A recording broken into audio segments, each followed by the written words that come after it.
ஒரு கண் ஹாஸ்பிட்டலுக்கு வந்தாவே நிறைய எக்யூப்மெண்ட்ஸ் இருக்கும். இதுதான் ஃபர்ஸ்ட் எக்யூப்மெண்ட் பேஷண்ட் பார்க்கறது ஸ்லிட் லேம்ப்.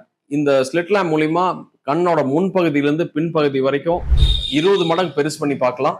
லேசர் மூலியமா ஏதாவது கண்ணில் ப்ரெஷர் இருந்ததுனாலும் அது சரி பண்றதுக்கான வாய்ப்பு இருக்கு.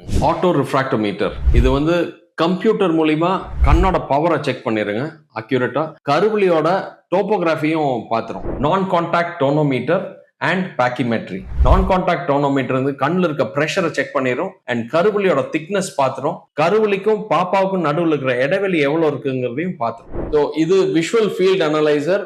குளோகோமா பேஷண்ட்ஸுக்கு நம்ம ஆப்டிக் நர்வுக்கு இருக்கிற ரத்த ஓட்டம் துல்லியமா கண்டுபிடிக்கிறதுக்கான டிவைஸ். இது ஏஐ எனேபிள்ட் ஃபண்டஸ் கேமரா. இந்த டிவைஸ் மூலியமா நிறைய நோய்களை முன்கூட்டியாவே நம்ம தெரிஞ்சுக்கலாம், இன்க்ளூடிங் சர்க்கரையினால ஏற்படக்கூடிய diabetic retinopathy, glaucoma and degenerative changes